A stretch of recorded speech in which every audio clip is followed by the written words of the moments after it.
SOBs. Songwriters on baseball. Raw.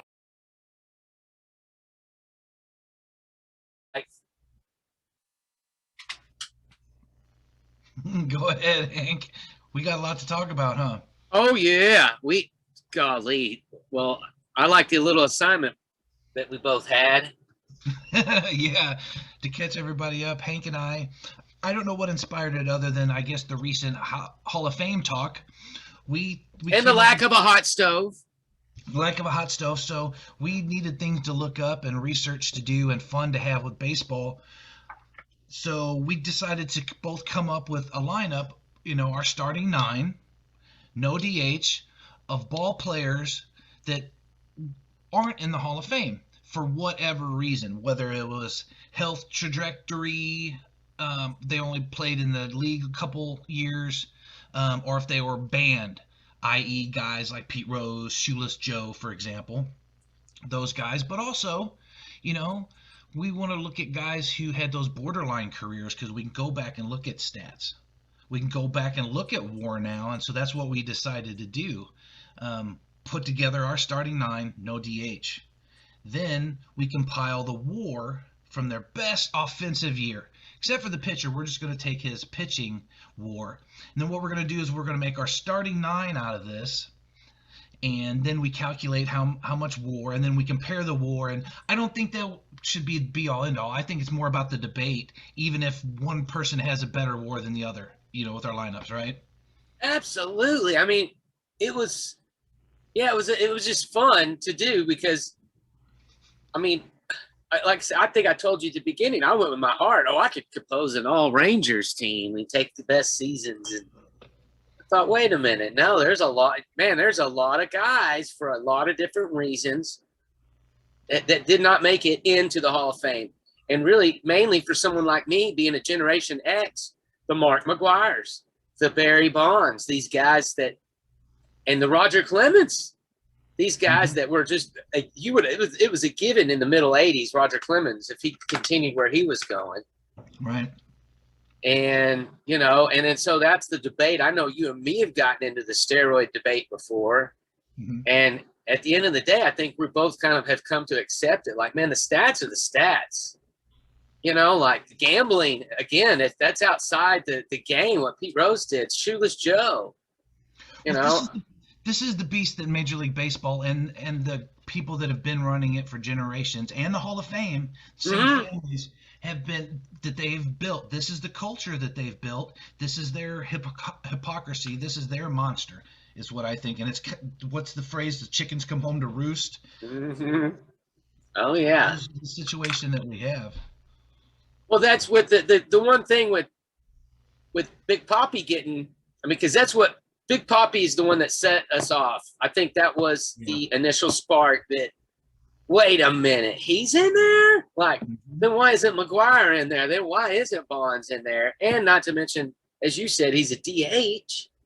And then the only good thing about the Hall of Fame is like the Minnie Minoso, the list of guys that got in by the Veterans Committee. That was a very good list this year.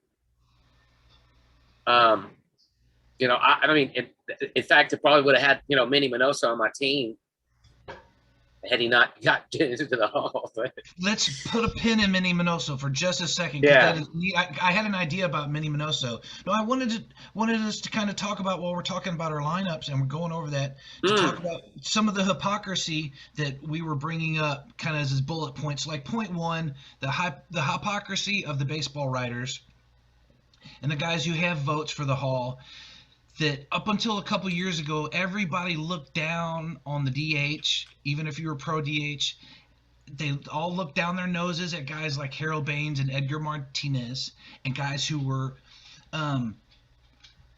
who used that to extend their major league career because they were terrible fielders, or they couldn't run the bases, or for whatever reason, they were better off just being a pure hitter. They're hypocrites in that now Big Papi comes up because the media loves him and he gives you all these wonderful moments. I'm not taking anything away from Big Papi yet, but he gives you all that you want, he's your dream person as a photographer and as a story writer in a place like Boston or in the Northeast or where all of these baseball writers are. So your beloved one who played DH over 80% of the time couldn't catch a ball if if it was pointed at him his whole career. I mean, not to take anything away from what he accomplished. That's great. But it was postseason heroics that's got him there too, where that's the debate that I'm like, okay, well, when I'm going through trying to make a lineup and I see Dave Concepcion is in my lineup, well, why the heck is that guy not in the Hall of Fame? But Derek Jeter's just going to waltz right in there. That's the hypocrisy point number 2 is like preferred players. That was going to be one of the sub points of this was guys that seem to. It's okay if you use the DH to extend your career to get 3,000 hits, right? That's okay. Guys like Dave Winfield, I think Eddie Murray, Frank Thomas. I'm not sure if Frank got 3,000 hits, but he got like over 500 home runs, right? Yeah, I think that's what he did. Yeah, it's okay. Yeah. And Ortiz does it, but if you're a guy like Edgar Martinez who does it his whole career, or if you're a kid coming up now, or a guy like Harold Baines, it's not okay. You're kept out. Why are certain DHs okay? Or it just seems like certain players get favored. How is it that Barry and Bobby Bonds aren't in the Hall of Fame? I get why with Barry. You mean to tell me we both have Bonds in our lineup too. You have one, I have the other, and but yeah, that's. You know, Bobby Bonds was the original, like, the leadoff home run hitter. Like 30, like 5 times. 5 or 6 times. 30-30. He was like the first 30-30 guy. Who could run that fast and could hit that hard? Yeah. You know? What a feat that was. And I think those guys deserve more credit than what they're still getting, like the DH or the closer didn't get for so long. How guys like that changed the game. Well, that's a big thing about with the Papelbons and the Joe Nathans that are now eligible. Like, you know, again, it's become a part of the game for so long now. Like, well, yeah, it's very strange how the I don't know, the whole committee is basically it comes down to is sports writers. These come down to personal preferences and opinions, and that's not what a Hall of Fame should be about, or otherwise it is biased because it is about the stats. It is about the big marks, the 500 home runs, the 3,000 hits. And it's more about the numbers than the person. Yeah. Like, you know, it's not a character. It's not a character hall. It's a Hall of Fame for stats and for guys that went out there, regardless if they had just, you know, hung a dude out back, you know, before they come up, you know, terrible person. I mean, that dude went out and whatever that day. It's hard to accept, but I don't know. It's like, yeah, the steroids. I would never thought I would hear these words coming out of my mouth, actually, because I was myself, if you use steroids, you cheated. And that was until, you know, we discussed it. Yeah. And, you're bringing me back to how I changed my mind on Barry Bonds because he was so misunderstood. So was his father, and he's brighter than your average ball player. Very smart player. I know that it doesn't excuse him being a jerk to the press, but whatever. You know, what other serious allegations do you have against the guy? I don't know of any right now.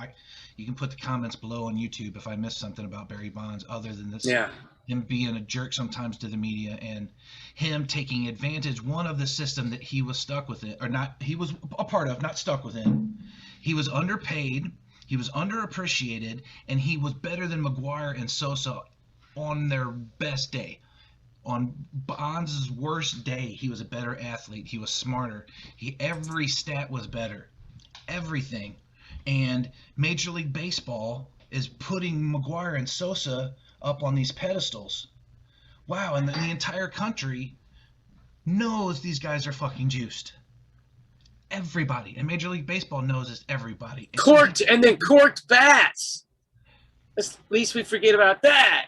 Yeah, so these guys are being put up here, and he sees, because he's not friendly to the media, and because he's got this perception about his dad being bitter about not being in the Hall of Fame, he's got this, okay, so why I'm better than them? Look at all my stats, you know? Okay, More consistent. This is how you get recognized. This is how you get respect. He wanted to be the best in the game, and it wasn't fair anymore. Yeah. And Griffey and other guys stood up and went a different way. I'm not here to discuss that. I'm just saying why. Yeah. Because, and I'll stay on track. Oh, no. Yeah. It's right We're on talking track. about generational change money, to quote Roger Clemens. And he's making all the money that he can for the rest of generations that he's come down from. He didn't come from a whole lot, neither did his dad. So all of that aside, he's looking at generational money. He should be the best, and the Hall of Fame should recognize him. Major League Baseball should put up. So all he did was compete with the same rules they fucking did. Mm-hmm. He played by the rules because they said doing steroids was okay. Yeah. Oh no, So it was accepted. Yeah, it was just all of them. Like I said again, they all deserve a look because I thought I thought of it as cheating for the longest time, and I said you've ruined my baseball card collection. This has wiped me out, and now what brought it to light to me was the Astros. Mm-hmm. That the Astros cheating so, oh my God, scandal. I mean, that was like, okay, no, because the same thing people used to say, oh, well, they used the argument that everybody was using to defend the Astros was that, well, you still have to hit it. Oh, well, you still have to hit contact. Yeah, but you do know knowing the pitch makes that extremely easier. Like just taking steroids. Mm-hmm. You're not, I mean, maybe you're picking up on some tails and maybe you got a guy at second base. Maybe every now and you know exactly what the dude's going to throw, but the times were very few and far between, not consistently every at bat for the whole team, day in, day out, for a whole march to a World Series season. Yeah, any hitter at any level will tell you it's easier to know if a fastball is coming or a slow ball. But you still have to hit it. Yeah, but it makes it about 30 times easier than, me and Juice doesn't. To hit it. That's their job. They know how to hit it. Yeah. And anyway, so I think we touched on some really cool points and got some. Well, that's where the Hall of Fame is. It's just like the same thing could be said. Here we are, songwriters on baseball. The same could be said about the Rock and Roll Hall of Fame. This argument comes up every year when the new nominees come in. Like, why isn't so-and-so? Why isn't this? And like, well, are you going by the numbers or is it a popularity contest? You know, or is it when it comes to music, who was the biggest influence? You know, like the fact that that's one of the things. Oh, I could go about the Robert and Lonnie Johnson thing like all day long. How, Lonnie was with us so long, nobody appreciated him while he was alive, but they idolized this dude that died too early and, exposed him to the world, while the whole time we had so many living legends among us. But I don't know. I digress to go back to the Baseball Hall of Fame. It's a popularity contest too. Yeah, it really is. It really is. With that said, we should probably take a look at our lineups now, Hank, if you've got yours ready. I was going to try to screen share my this graphic that I've got. Did you get a chance? Well, I need to. Okay, I need to. I didn't look up the WAR. I didn't get so far to look up the WAR of my guys. But as we sit here and do it, I definitely can. Let's do it as we go. Yeah, because fun. That's kind of what I thought, but honestly I didn't have the time to do so either. So I'm afraid I'm going to have to let your grade reflect that, Hank. I'm teasing. You didn't have time. My grade. Okay, let's see. How do you want to start? You just want to start with like your number one guy? I'll give my number one guy. Let's do it. Yeah, because the stats for that or the WAR for that guy. Yeah, absolutely. Well, I guess who's home team? We just go. But no, I mean, a simulation would be the ultimate. I just say that a simulation of this lineup would be the ultimate test. A version of out of the park baseball. We could probably get a cheap one or an older one for pretty cheap.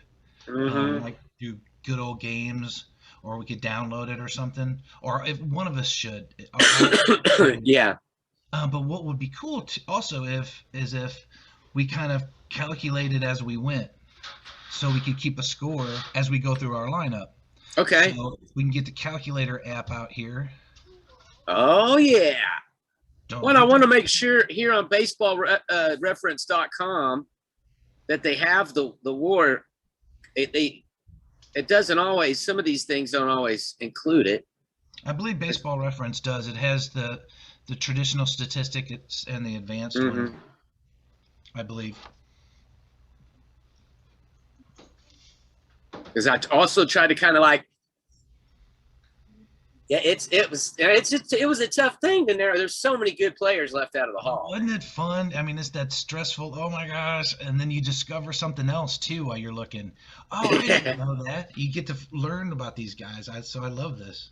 Well, that's the fun thing people forget about the research. That's one of the fun things kids originally liked about the backs of baseball cards was the stats. They weren't able to see the games always. There was.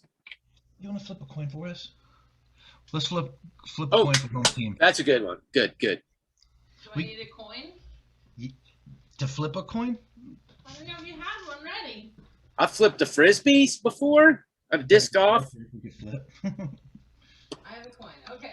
We got to make this. We're going to progress this where it's going to be fun the way we simulate this, and we can do hits and stuff. Yeah, it's going to be awesome. All right.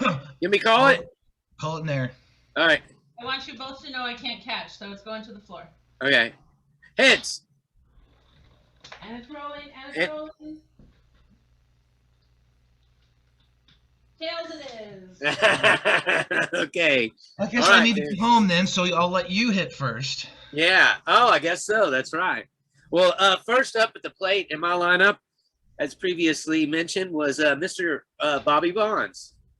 Bobby Bonds, nice. All right, you got his stats pulled up? I sure do. They're saying 77 was his best year. Oh, hang on now. Don't be taking me off the page because that's where I need to be. They say 77 was his best year. 7.7 for his. No, 1977 was his best year. Oh, sorry. Okay, 77. I started up. Yeah, where that his slugging percentage was at 520 that year. Oh my God, man. Oh my gosh. See, again, we were just talking about this. The more you look at somebody's stats and you say, oh my God, this guy put up phenomenal years. I mean, it's kind of almost hard without the WAR sitting here in front of me to pick out which year now. I thought it was going to be fairly easy. My gosh. Pretty star-studded career. Give us that 77 year. What was that? Okay. What was that? Give us some highlights of that. Okay. He had 37 home runs that year. He was a 30-30 guy. The first year that he hit 30 home runs, oh my gosh, in 1970 he had 36. Man, this dude, I mean, oh my God, yeah, he had over 300 home runs in his career. But I'm missing the WAR, man. I'm looking at all these stats, and it's going right past me. He won the MVP. Man, I'm lost. Are you on the advanced stats? Let me see. Let me see. I will probably need, let's see, advanced. Oh, my gosh. Well, his WAR for his career was 57.9. I see that right there. Yeah. Baseball Reference. Let me find him. Here's advanced.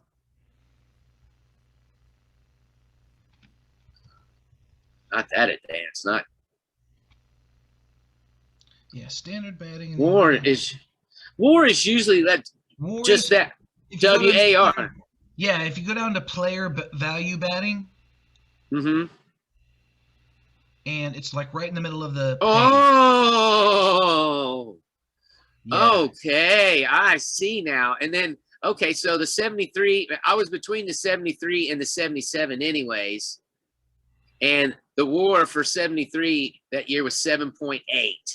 Nice. Yeah. And, well, Yeah, the year that I thought 77, it was just 5.1. But he did spend a year in Texas in 1978, and he had a 4.0 that year. But again, I remember that wasn't his best year when he was at Texas. Still had 29 home runs with us, though. I didn't even realize he played for Texas. That's a neat stat. Yeah. Yeah, 1 year. I'm not doing that with a whole lineup. Don't think you're going to win that easy, including the former Rangers. All right. Nice. So what? All right. So it's your. You want to give me your first guy, or you want me to keep going down? Okay. Well, have you got that written? His WAR for that year written down? Oh, let me do that. No. That's a very good idea. Yeah. And I'm going to go to my next guy as I'm doing that. Okay. What did I say it was? It was that 7.8. Woo. Okay. All right. And you see, let me go to my next one. Because he's the same dude, but he's the same dude. You already have this guy. Pete? Yeah, Pete Rose. Oh, Charlie Hustle. He's your number 2 hitter too? Yeah. Nice. Oops, I gave it away. You've seen it. You've seen it already. Yeah. Oh, yeah, that's what I mean. That's what I was like, hey, wait, these are some of the same guys. You made fun of my number 3 hitter, but what is Pete Rose's best WAR for a season? Did you? I did. It is, let me see. Pete Rose's best WAR was, let me zoom in here 1 sec. That's going to be his best year, the WAR total, 8.3. Woo! Dang. I was surprised by that. I'm like, I knew he was good, but I didn't realize that year was that good. Like, let me pull that up. What year? What season? What season is that off of then? Wow. That is going to be, I should have written down with that. His 8.3 season was his phenomenal season of 1973. Wow. That was by far his best WAR. His previous was 6.6, which still is pretty good, right? Yeah. Oh, heck yeah. So if you look at his 73 year, he led the league in batting at 338, 401 OBP, right? 65 walks, 5 dingers. He's not a home run guy, though. He stolen bases. He had 2. But he 253 total bases, which was low for him. Yeah. Or 297. Well, no, that's not too bad, actually. He's the MVP when his second, Joe Morgan, had a better year than he did that year, but Pete Rose was Pete Rose. So, anyway, 8.3 for Pete Rose. So, yeah, that is again, like, hey, as much as you know about him, hey, wow, okay. That's something else. You want to do your number 3 hitter, or do you? I'm ready for my number 3, and then we'll go through your first 3. Okay. If you think that's what it is, that'll work. The Bobby Bonds thing, I'm still kind of just, man, he put up consistent WARs like 6.3, 5.2, 6.7. Yeah. I mean, his 50, man, oh man, yeah, what a great, just consistent player. Wait till we see some stats later on. We're really going to see some of the discrepancies in minor players, previous generations, and just how good some of these players really were. Well, as I put this list together, I'm already thinking, man, I could be a GM and put together 2 or 3 teams like this that I'd feel confident in. Yeah. So it was not easy coming up with this. But my number 3 hitter playing second base is Mr. Willie Randolph. All right, Willie. I remember I had one of his Yankee cards. Yeah, well, he was a Yankee for quite a bit. He was a LA Dodger for a bit, Oakland and Milwaukee, and then went back to being a Met for, calling it quits.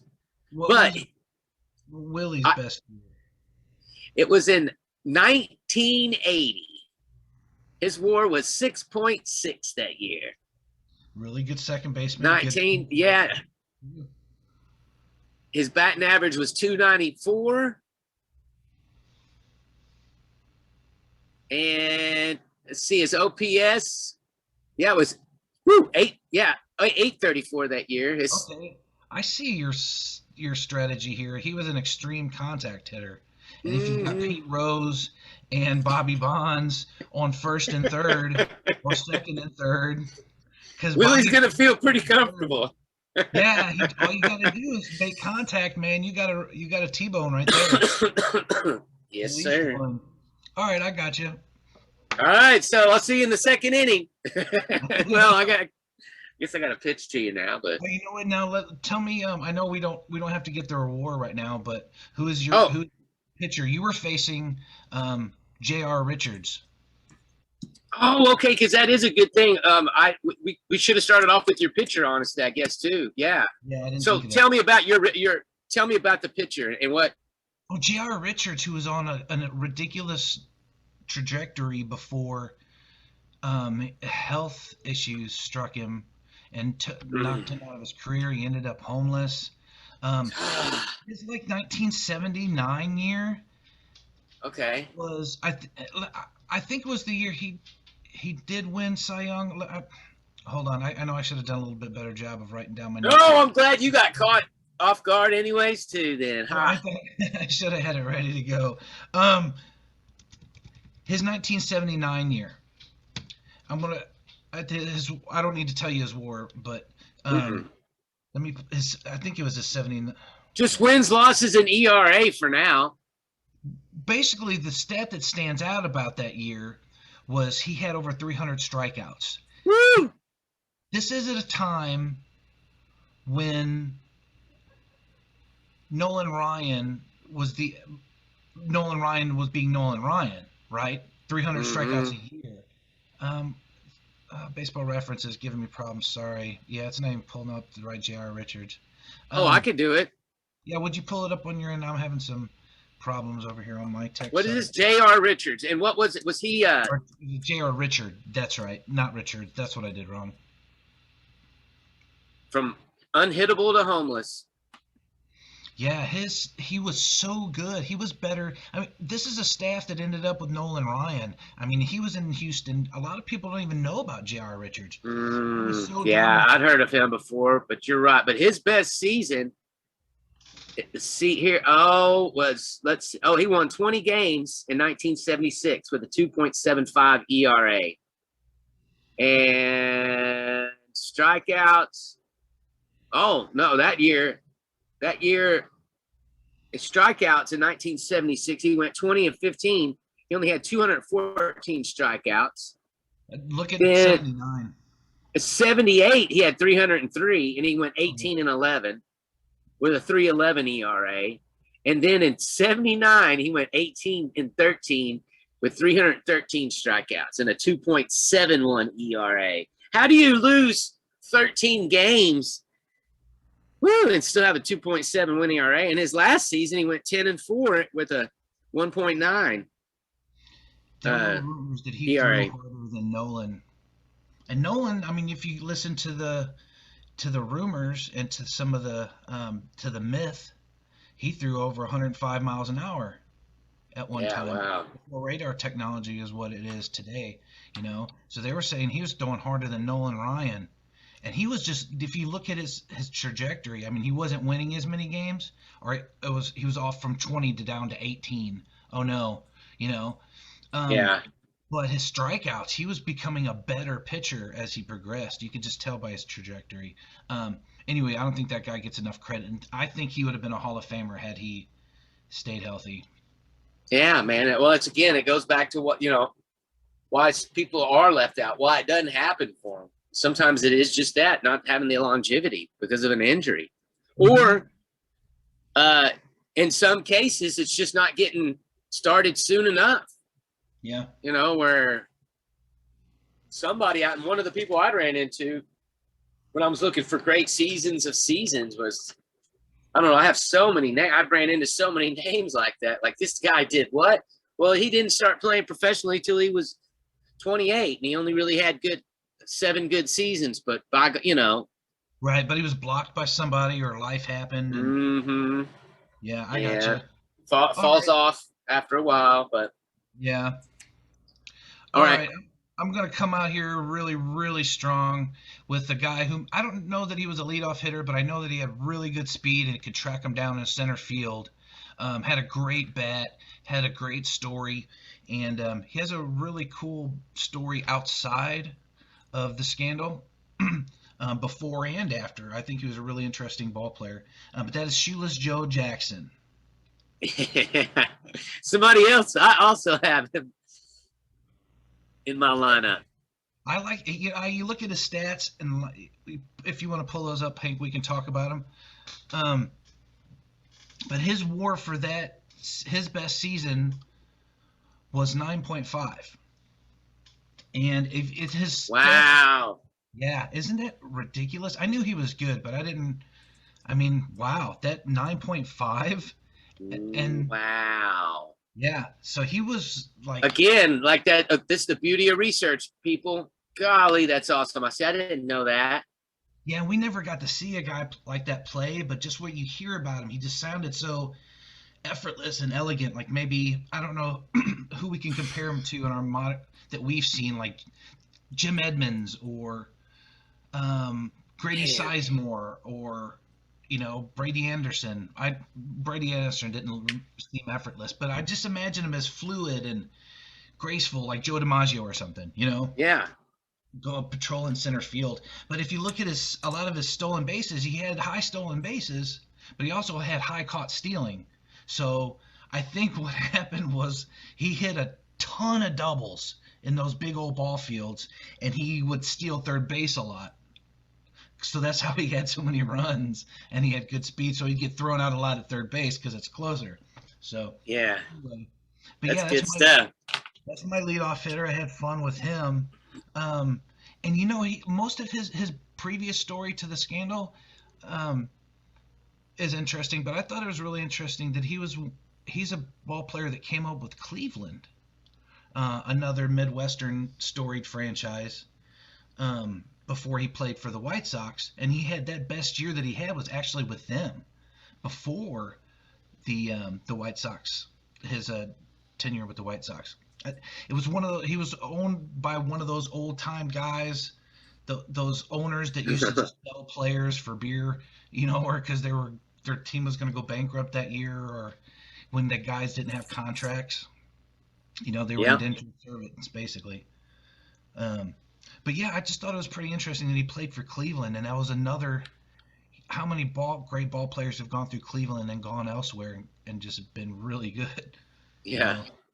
But yeah, that's Shoeless awesome. Joe. So I'm coming out strong, Hank. I'm looking for a double into the gap with this one. All right. And my number 2 hitter, we're going to go with you also went with. We're going to see some crossover here, and that's fine. That's part of the fun. Because we're doing different things maybe with these ball players. Pete Rose in the number 2 hole to hit a chopper down the line to get old Shoeless Joe down to third. But Charlie Hustle at number 2 because I know he can at least get the runner over. He's going to make contact. And anything can happen with him on the bases. Yeah, including knocking somebody out of their career. Yeah.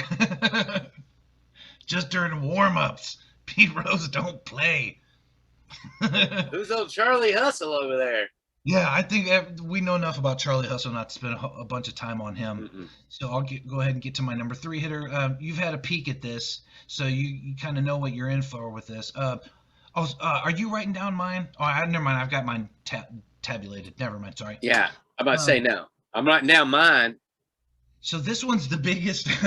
This one's the biggest omission because there's no other league in Major League Sports in the entire world where a player of this caliber, with this background, with all of these awards and this just standout talent is not in their Hall of Fame.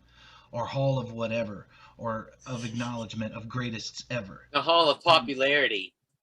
Barry Bonds was through through steroids and through an insane workout regimen, and I don't know what drugs he was on. I think it's known, but I'm not saying that anybody should just take these. But with the influence of anabolic steroids, et cetera, he was able to get one of the best seasons that has ever been achieved by an athlete. Ever. World Series, Olympics, period. And it almost makes me want to see steroids more in the Olympics. No, but anyway, I just want everybody. Well, it's better if it keeps the athletes healthy. Again, it's not that too far fetched of an idea. You know, oh my gosh, if we knew more about it, absolutely. Again, you know, I never thought of been talking about this either. The only really thing that I know that for him that I see with the steroids aside, you know, he never knew what pitches were coming. No. The only other thing that he got away with was wearing a lot of armor, and the man crowd he lived on that. That was his. I'm armored up, and you know, like the Hack Wilsons and everybody from the old, you know what I mean? They would laugh. Somebody coming out there all freaking. I mean, you can't even risk losing an elbow. You know, they're all those guys from that dead ball. You know, we lost a guy during a game. You know that, right? Like, great. A guy died. You know that. Like, doesn't want a boo-boo. Yeah, he doesn't want a boo-boo from a. But he led like this year you're talking about. That's where like he had a ton of walks. Didn't he set a record for walks that year? Because that was either your choice was to walk. I mean, he was not gonna. He owned that was his strike zone. He went up there. He owned it. He's one of those guys that had a great eye at the plate. I'm trying to think. There was a Ranger that several Rangers that have been that way, that have just been able to tell. No, you know, just Adrian Beltre, probably the foremost best eye at the plate ever, but. That's another thing. Barry Bonds. Forgot about Beltre. We could have either one of us could have snuck him in, but he's insured. He's a Hall of Famer. But he's not in yet. We'll see. That'll be for next month. He's not eligible yet. That's what it is, right? Yeah. That's what. Okay, then. Yeah. Okay. All right. Yeah, I was like, as soon as he's eligible, he's gonna be he's gonna walk right in there, man. All right. So Bonds, the man should have had a freaking World Series, but. Could have been better. Bond's best year, 2001. Do you know the WAR for that year without pulling? Can you even guess? It's probably be the highest one we see on either lineup. I mean, it is the highest one I found, and it's ridiculous, Hank. It's 11.9. Jeez. If you take the most underrated, amazing, gifted player of non-Hall of Famers, I call it Shoeless Joe Jackson. Ton more talent than Pete Rose, hands down. He had much better skill set, even though we can't lay our eyes on him. We know because we look at the stats. Yeah. And we hear and decent fielding stats at the time. They were a little more. I mean, you know, putouts, outfield putouts, and where triples went to die in center field, and we've got testimony of other Hall of Fame caliber players. Just look at that amazing year of, I think it was 9.5 that we said that Shoeless Joe had. A 9.5 is ridiculous. Bonds had an 11.9. That's crazy. This is the top of the mountain. Not to say, I think so. And he proved it. I think part of it was just him proving, like, look how, see what happens when you let these dudes take this stuff? Now I've got to do it. Anyway, I think that may put me in the lead. In the third, I guess. I'm to number 3, right? Yeah. Okay. Yeah, you got to Willie Randolph. Okay, and who was I facing again? Oh, the pitcher that I have thrown at you was a young man from the dead ball era named Smokey Joe Wood. His best season was with the Boston Red Sox in 1912. Pitched alongside old Babe Ruth, you know, there for a hot minute. Neat. But that year he won 34 games, 34-5, had a 1.91 ERA What? and 258 strikeouts, which ain't bad. Dude, look, did you see what stands out among all of those stats? What's that? His complete games. Yeah. Oh, yeah. Not to mention the complete games. He had a save. It was probably a 20-inning game that he started. Oh my God! I didn't even see the save. I saw the 3 saves he had in 1911. He went 23-17 that year. This dude pitched and then probably came in out of the bullpen like with a day or two rest. Because he had 344 innings. Yeah. Oh, I was about to say, 300. Yeah. Man, It was just one of those. I was hoping to get you with dominance. Like, oh my God, J.R. Richards had really good stamina. You know, my guy will go longer than this. No. This guy could pitch. Well, just like, I always talk about Hoss Radbourne or whatever. I didn't realize, he's been in the Hall of Fame with those stats for a while. He was in that book, The Baseball's Garden of Eden. Yeah. Mentioned quite frequently, but I had never heard a Smokey Joe Wood. But again, doing this little project, it led me down the wormhole, and like I said, I had a blast doing it. Who's your cleanup hitter? What's that? Oh, my cleanup hitter, I went with Don Mattingly. Oh, okay. I can see that too. Man, what a great choice. I thought you were going to go with Garvey. I don't know why Garvey, because he was a really good borderline guy too. But oh yeah, we talked about Mattingly. What's some of the things that stood out about his career to you?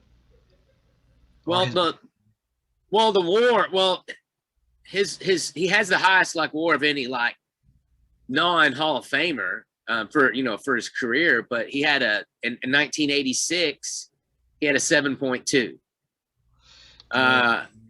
Yeah, in 1986, and the 2 years before that, he had 6.3, 6.5. He was consistent, and even 87, it was 5.1. And then he kind of declined, but just having those, those good years. At 86, he had 238 hits. He played in all 162 games, 113 RBIs. His batting average was 352. That's like a video game stat now. 352. But he never. That was like, everybody's like, this guy's awesome. It's like his 1, 2, 3, 4th, 5th year in the league. Yeah. Yeah, his 3rd full season. A couple things about him too that will make him a great addition to your lineup. I think you took into consideration rightfully, maybe more so than I did, was defense. Mattingly had the softest hands. I remember watching games, even though the Red Sox and the Yankees weren't very good a lot in the 80s, or well, the Yankees weren't. I watched a lot of Red Sox games on ABC and Yankee games, on Sundays or Saturdays or whatever. You remember? He hit a lot, and I had his baseball card, but I always knew that he was a really good defensive first baseman too. He was beyond a liability. I mean, not even anywhere near a liability. I mean. Oh no, yeah, absolutely. I mean, he manned that corner like it was like third. I just remember his baseball cards. He always had those flip up glasses, and he just proud and with the eye black. It just nothing. I mean, he scooped up every throw. Yeah, he was he was definitely a fielding first baseman, man. Yeah. Golly. Great pick. Yeah. And you've got he had, what was his 7.2? 7.2. 7.2. Who you got swinging the lumber behind him? I had Shoeless Joe with his 9.5. Yeah, nice. Yeah, he was I don't think he was a big home run hitter, but he's probably a line drive doubles hitter. So that's what exactly from your number 5 hitter, I think, right? I mean, that's kind of my my thoughts, and then of course I don't know if you gave with the fielding, I thought of Pete played outfield. Pete Rose played. You could slot him in at third, second. Pete played across the diamond pretty much his career. Same thing with Shoeless Joe went to different outfield positions, but I mean, I just knew, hey, I that's a little much for us just putting a lineup. But if I was really fielding with something, I mean, you want that guy that can move across the diamond if you need be. Yeah, versatility. Yeah, especially Because we're not building a bench, but you know what I mean. If we were, then yeah. I get it. I think you've adopted the modern game too about having some flexibility. You got a guy like Pete Rose you can always keep in the lineup who's going to want to be out there 160 games or whatever you play. He can give those other guys a break, and then you keep his bat in the lineup. Yeah, absolutely. All right, so you've got Mattingly, you've got Shoeless Joe. Oh. And then you called it earlier. Well, you'd seen my list, but I have Steve Garvey slotted in at number 6. Nice. And playing third. Huh? You got Garvey playing third? Yep. Nice. But he could slot in at first too. Exactly. He played both of us. Yeah.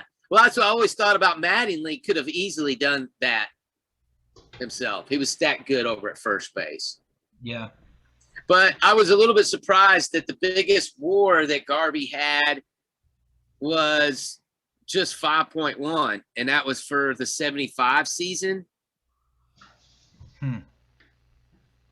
And I mean, he was consistent. I mean, 4.4, 5.1, 4.7, 4. I mean, he was consistent, but that was his highest WAR, which I was like, wow. I thought that again, I kind of thought him a little bit more of a slugger than that. But what year did I say it was that he did 5.1? It was 75. That year, he also batted 319, 210 hits, 18 home runs, 38 doubles. It's a pretty good year. But I mean, again, I guess it was it's his career stuff. He ended up with a 294 career batting average, man. He's kind of like Harold Baines. There's really not a year that sticks out. He was just really good for a really long time. It was never over to the spectacular level. And I say Harold Baines, I'm sorry, I thought maybe you have him in your lineup, but he was one of those guys that are fringe, again, that you brought him up in our DH discussion. Yeah. Now, what was Garvey's glove like? I don't remember. I remember the Hollywood aspects about Garvey and what Gold glove. He had a gold glove this year too. Yeah. But when we would have noticed him was like in the mid 80s, near the end of his career ish. So that's kind of what I remember. But still, the rugged Robert Redford, well, golden brown tan, yeah, Hollywood guy. Absolutely, because growing up being a fan of baseball cards in the 80s, and the start of Ricky Henderson and Tim Raines. Steve Garvey was ushering in these guys, and he had the Ozzie Smith and the Tony Gwynn, who's Tony Gwynn is absolutely probably oh my God, again, he walked right into the Hall of Fame. It's freaking smoke. There was nobody more consistent. Yeah. Over his, that man needed a damn World Series, but I just thought of him. That's kind of where I remember him kind of ushering in those Padres, that he was with the Padres at the end of his career and had these guys coming in. And the same thing with being able to watch baseball. Yeah, we had our Ranger games, local TV, but back once cable came in, we had WGN. I was able to watch Chicago Cubs day games, Harry Carey, every day afternoon. I could go watch that, which included seeing the Padres come through and play the Cubs, Cardinals, just teams that's never going to come to Texas. So that's how I kept up with National League, was through having cable and being able to see WGN. And then like Harry Carey, come on, man, daytime game. They didn't even have lights at Wrigley yet when I was watching. That didn't even come till the middle 80s. They started playing night games there. Yeah, that's wild, man. But anyways, yeah, that's where that's what I think of. It's just when we first got cable, that early 80s, that's kind of like, he got like, okay, oh yeah, that's still great. Tony Gwynn, all that stuff. But anyways, that's it. That's my 1 through 6. All right. I'll pick up with my first baseman and cleanup hitter, which I'm Barry so Bonds. I mean, it's not your cleanup hitter. no, he's my number 3 hitter because that's where you put your best Ridiculous. hitter, not your Okay.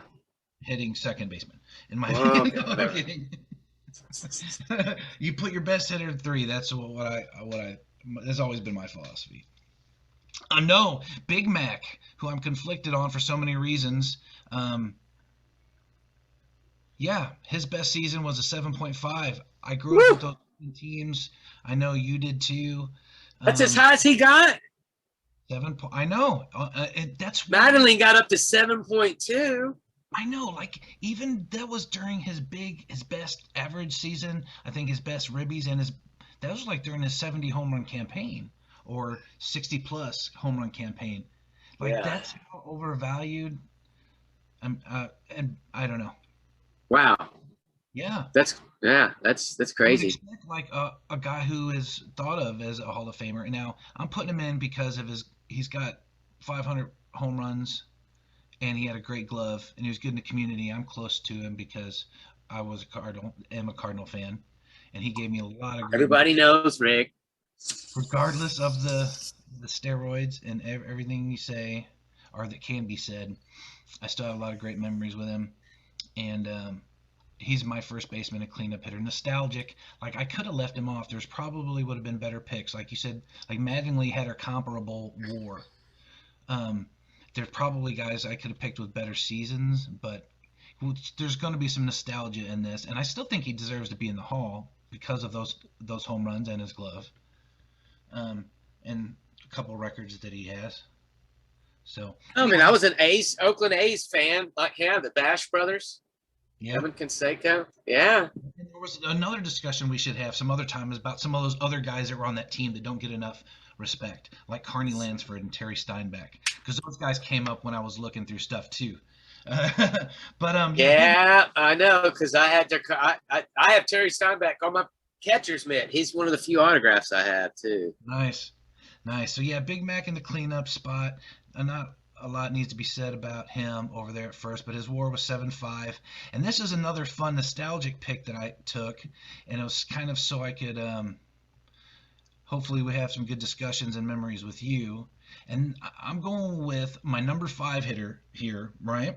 And Mm-hmm. and my second baseman is a guy who has to be in the Hall of Fame someday, Julio Franco. Very good choice. Absolutely. Oh my God, one of my favorite Rangers ever. Great Ranger, great story, great memories with him, and seeing him in that Rangers uniform with that amazing batting stance, and out there playing second base with his hair in the wind. You know what I mean? What a great ball player. Yeah, he was a hair on fire kind of guy. Like, yeah, Mm-hmm. just pointing that bat right at you Mm-hmm. and So just waving it at you. Like, come on, man. I think he may still be playing. It's semi-pro, or maybe he retired finally. But finally, you can't tell me if you had to pick a guy. Okay, if you had to pick a guy off the street who hadn't played ball in 5, 10 years, Oh, he kept going. Yeah. I mean, if you had to pick a guy in his friggin' 50s who had to hit a fastball to save your life, I would pick Julio Franco. I was like, go get Julio. Yeah, he's down by the schoolyard. Go get him Yeah. because yeah, it's still knocking him out of the park. Yeah, I'm not going to call Jeter. I'm not going to even call Sheffield. I'm calling Julio freaking Franco because I know he can still hit a 90-mile-an-hour fastball. He's an ageless wonder. He played till he was like 47, 40. I mean, he kept going for quite a bit. I don't know. Do you have his stats? I haven't pulled his I got stats to up pull up his stats real quick, and I'll tell you his because WAR. that is a very interesting thing to me. It is, and like especially when you're comparing to some of these other Hall of Fame players, and you can where some really good seasons come from. He's got his best WAR was like 6.8, which is really really good. That's I don't think he should be in the Hall because of maybe necessarily his stats, but games played and the fact that how he played in so many generations. Um, I think he could be man. if his career would have gone differently. But that's a really good year, right? Look, you got his best year pulled up there. Well, I'm just saying his career. I mean, sometimes you have to you have to look at the career stats. Like he batted 298 for his career. He almost cracked 300 for a career. I know. That's how do you keep a guy like this should be in? He hit 341. Mm-hmm. And he had 2,585 hits. 86. I'm sorry. That's not. I mean, that's 2,500 hits. That. Why isn't that longevity plus those 20? I mean, you reward other guys who managed to make it to 3,000 or 310. Yeah. I mean, Dave Winfield was running on no legs at the end of his career. Don Baylor, remember Reggie? But hey, 6 point. What did you say his best WAR was? Julio Franco? Mm-hmm. Yeah, and that was with Texas in 1990. Yep. I knew you'd be reminiscent. Man, yeah, you took one. Yeah, you took one that would have been on my sentimental thing for sure. You know, because I was like, man, I mean, because I'm a big, huge Ruben Sierra fan. Again, I mean, he didn't stay healthy long enough, but yeah, good pick. Thank you. I mean, that season he batted 296. The next season, 91. He batted 341. Yeah. He was a couple. I don't know why the previous season wasn't worth as much, or was worth more. I mean, that shows how much batting average doesn't equate sometimes, right? Because he hit 290, but had a better WAR than when he hit 341. Is that what you were saying? Well, yeah. Okay, 90. His WAR was 5.5. No, the 6.9 in 91. 6.9. Okay.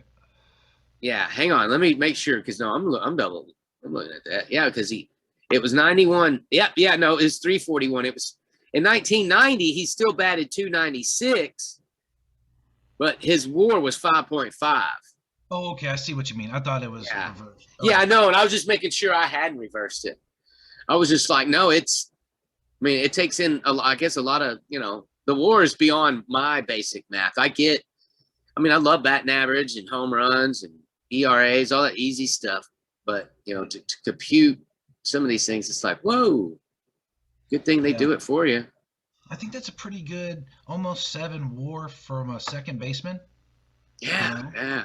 That's very good choice. Very good choice. I would have not have guessed it. That's good. Thank you.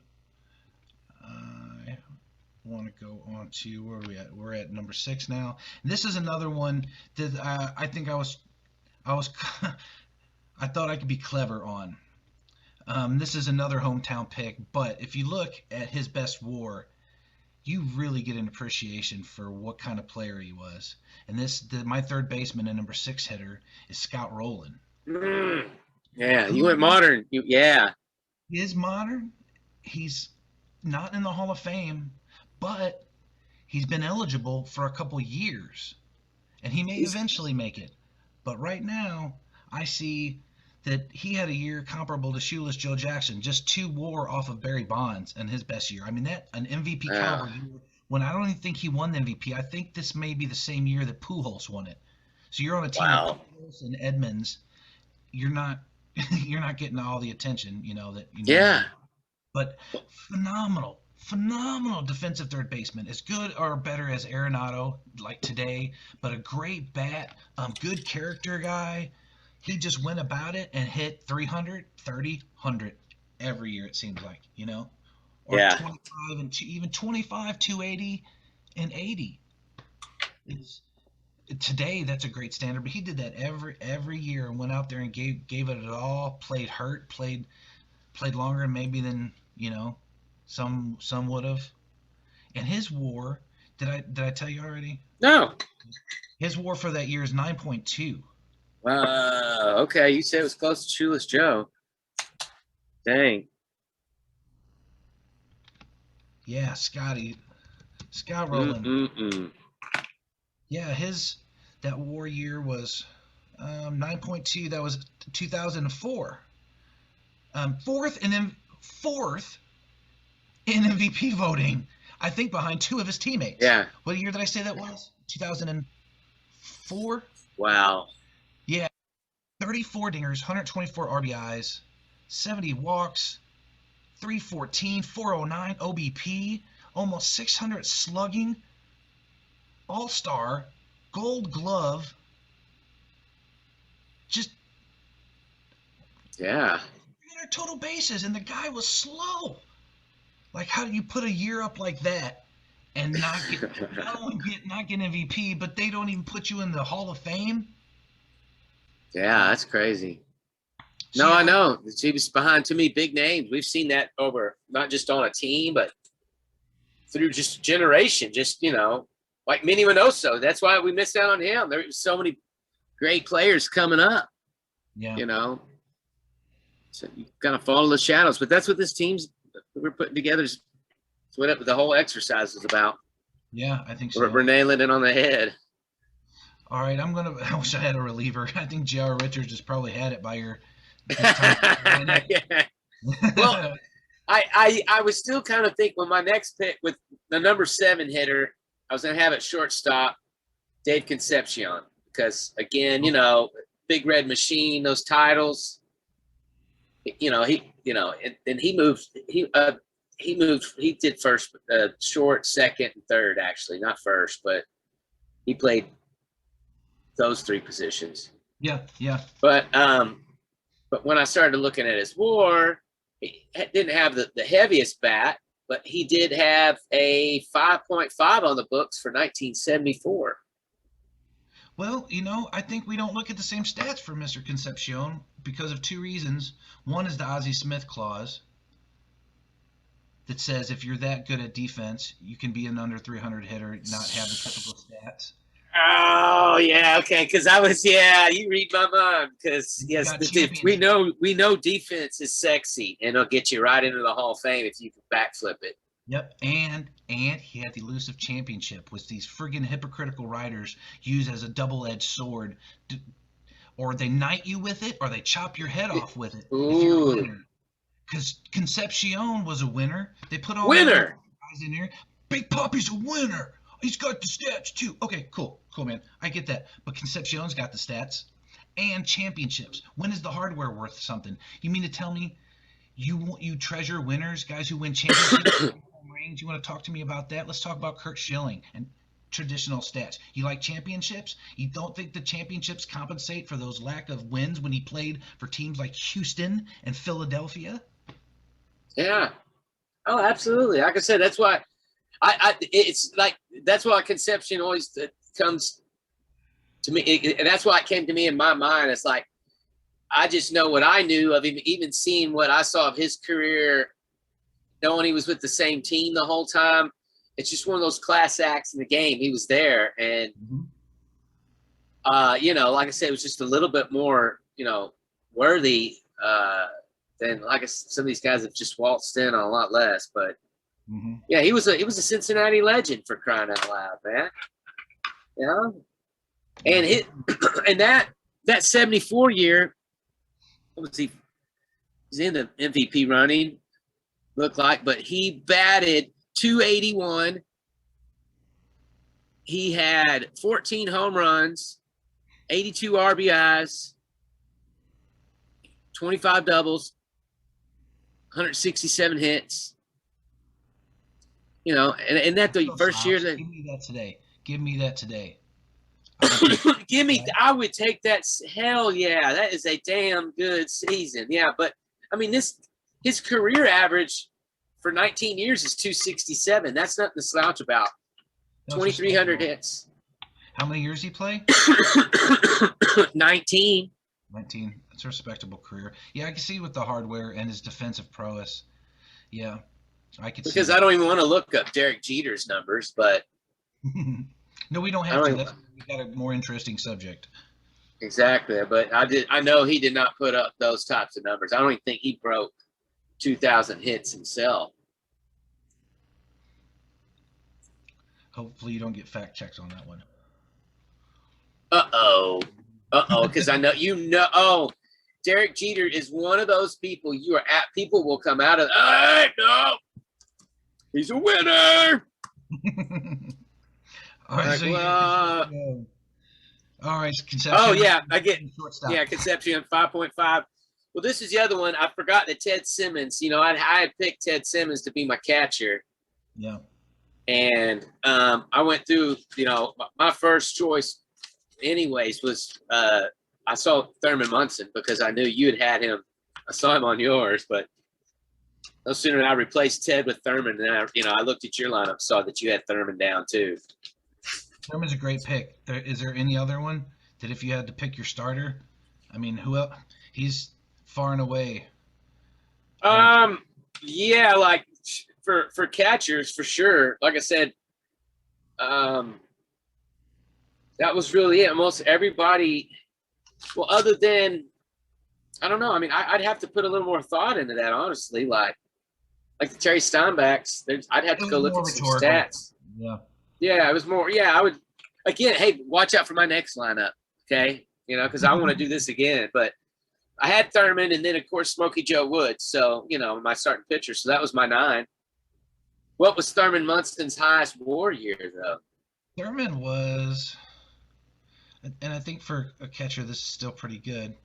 Thurman was 7.2.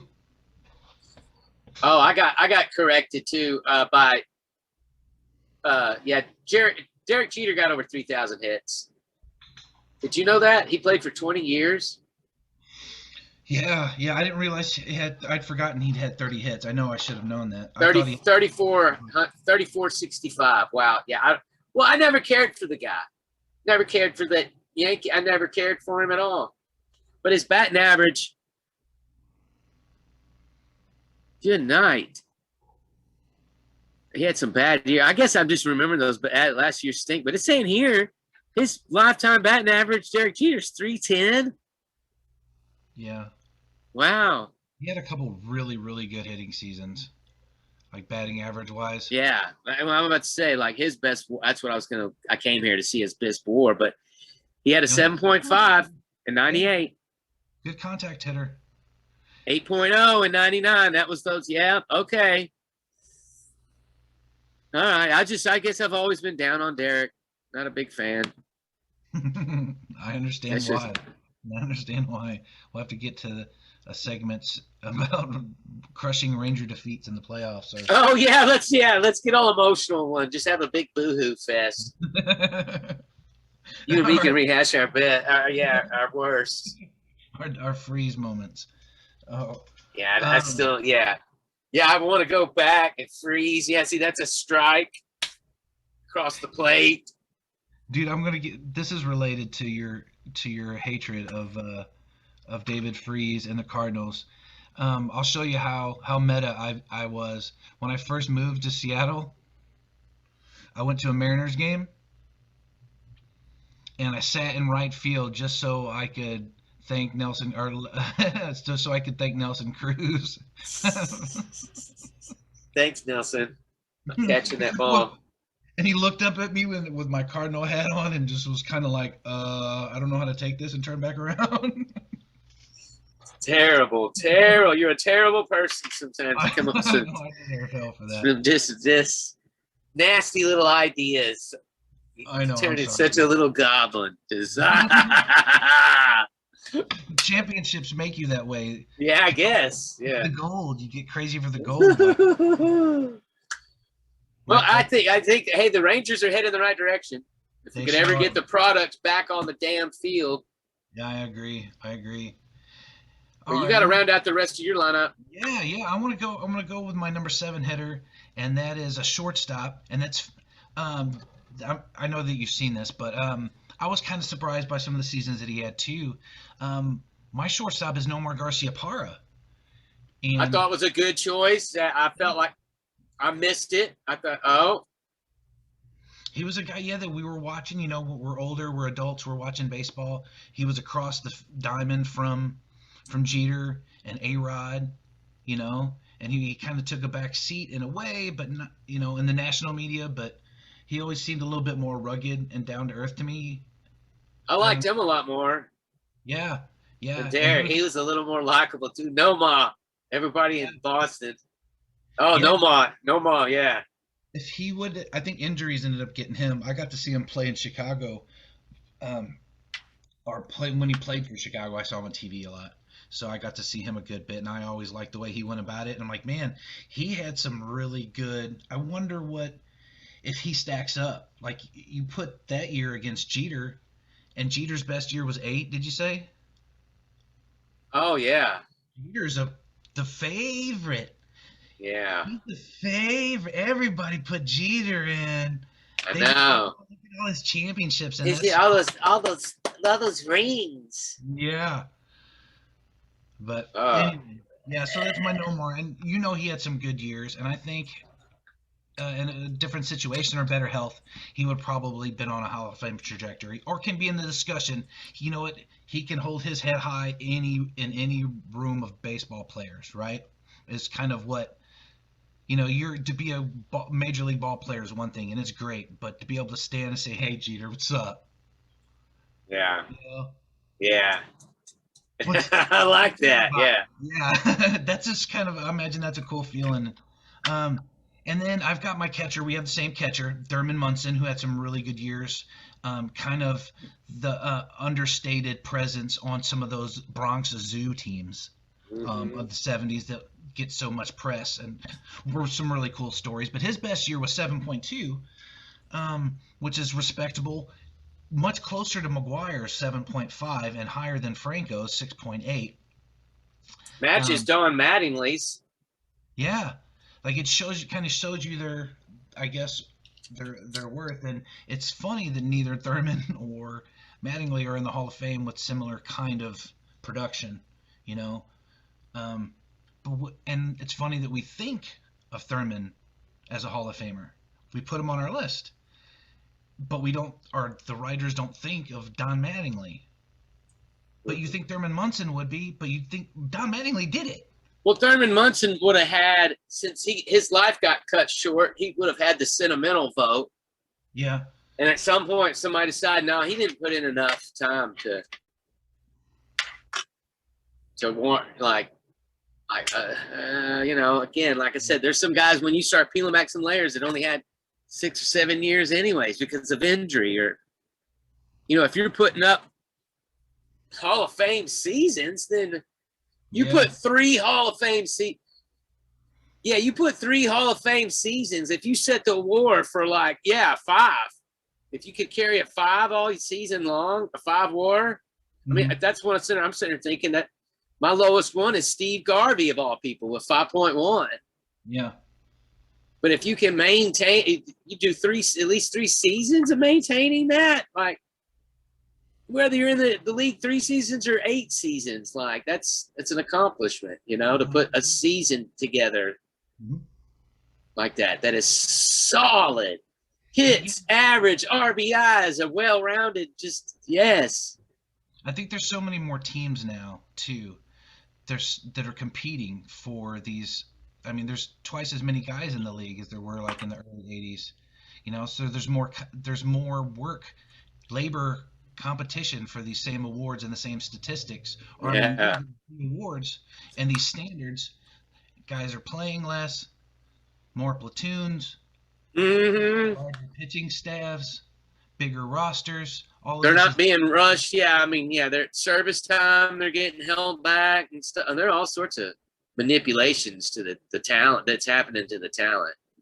I think we've got to get to where we're adjusting, not just for WAR and sabermetrics or whatever exit velocity. I think everything. We need to compensate for the inflation of this great game. It's spread out farther and wider. That's my lineup, Hank. I've got my total compiled. Do you have yours? No, I sure don't. I wish I had some graphics. I need to get better with graphics. Let me see here, though. I've already got my next team dang near ready to go. You got your next one ready to go. Yeah, this is fun. No, this is very fun. And you learn about people that had good stuff that you don't hear about. Okay, so we're just gonna do 1 through 8, right? Yeah, because we already know the pitcher. No, we can add in the pitcher's WAR if you want to.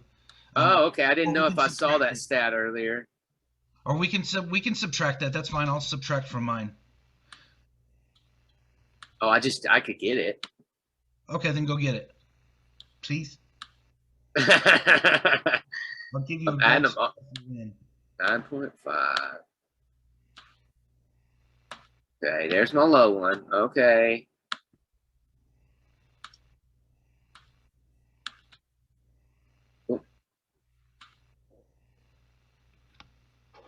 Okay. Uh-huh. Oh, let me go get some Smoky Joe. Smoky, Smoky Joe. Yeah, there's even a couple of lists that are curated out of there, that are out there of the best players. They're outdated. Obviously that say the best 100 players not in the Hall of Fame. Yeah. It could be very surprising, some of this. Okay, let's see. Pitcher WAR. Were we looking for a career or just the one season, right? Yeah, just that one season. Like I had a 5.3 for J.R. Richards is what I found. It doesn't seem high enough, but Yeah, that 1 year, 1912. Let's see. Standard pitching, pitcher, 1912.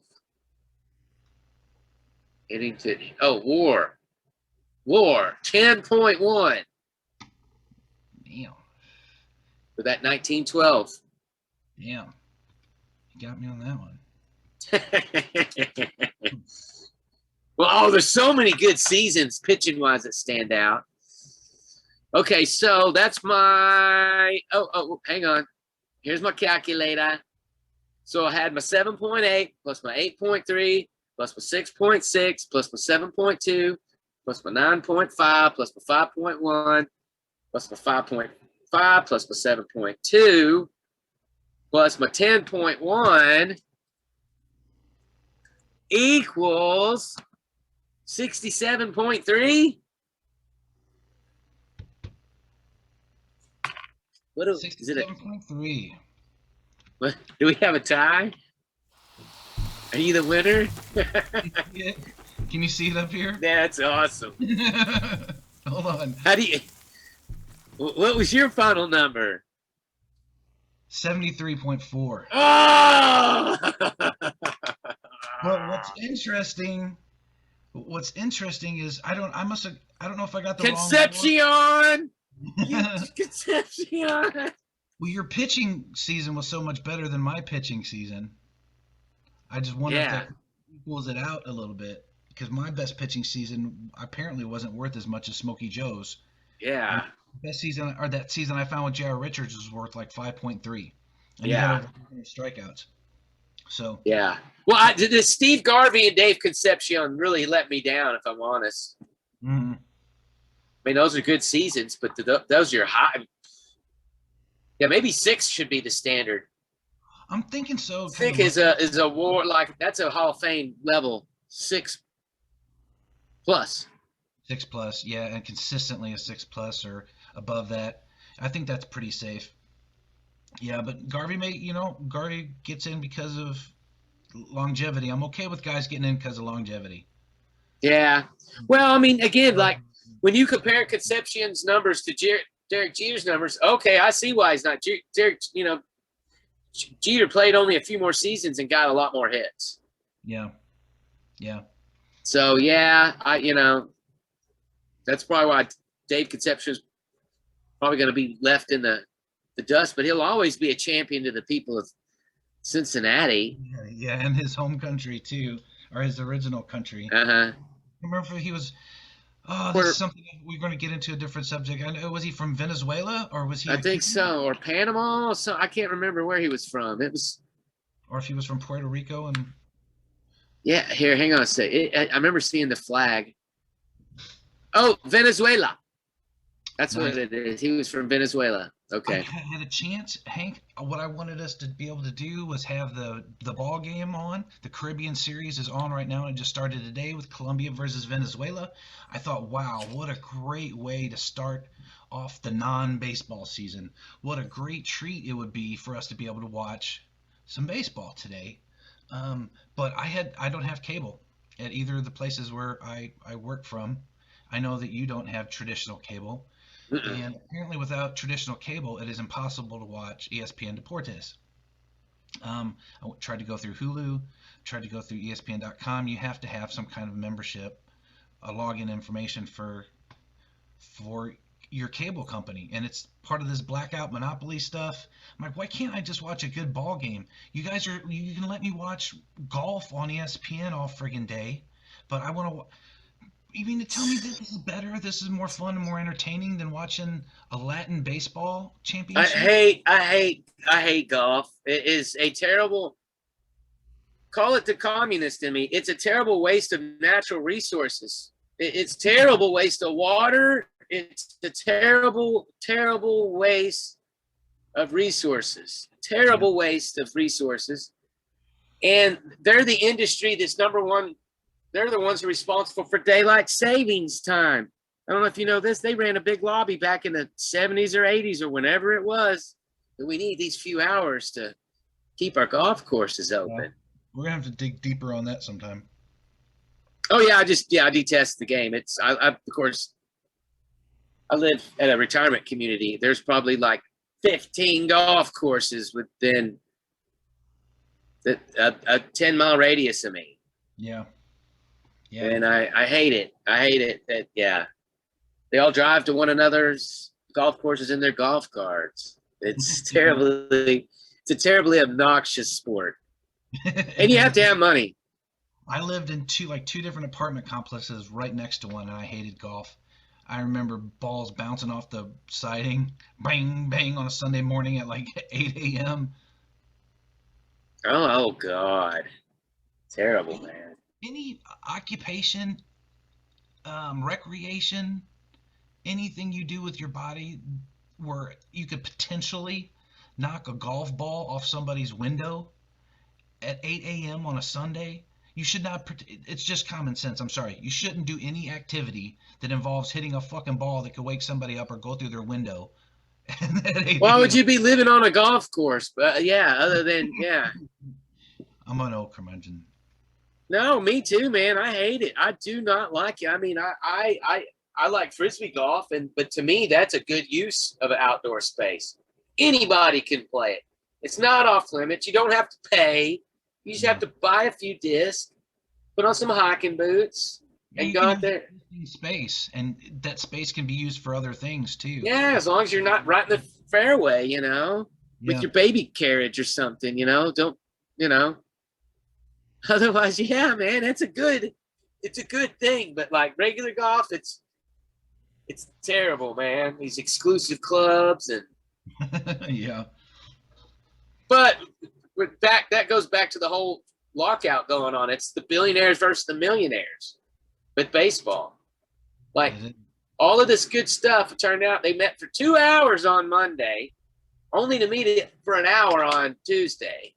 Everybody thought it was such good news, but somebody said they only met for 2 hours. Yeah. And then they met again the next morning for only an hour, and then they'll get together soon. What? Like? Yeah, no, I know. I've seen several articles. Good news. They talked. Yeah, we've been talking longer. Yeah, exactly. I'm about to say, you and me in the last 2 weeks alone have talked twice as much as these people. Yeah. And we're obviously twice as concerned. Yeah, seems so. Because it's just that the owners, that's the problem, Rick. That's the problem is there's a public consumption of the sport. And here we are, the owners who make the most amount of money from the team and do the least amount of work, have the least amount of talent, have the least amount of skill. And, they're the ones causing the most problems. They make the most money. I mean, we all see that in the corporate world. Unfortunately, that's the corporate culture they've all wanted us to swallow for so long, and no, I'm sorry. It doesn't work. You can't get paid that much money and not do anything other than cause problems, knowing they've got their golden parachute. The owners are acting as if, and they don't mind if they miss the season. These guys aren't going to miss it. They make money off of their little investments and everything that Manfred does with his little hedge fund. That's not really baseball. He's running a hedge fund right now. That's why they're in a position to be able to threaten the players like they are right now. And you would think that they know they look like idiots. Yeah. But they don't care. They're billionaires. Yeah.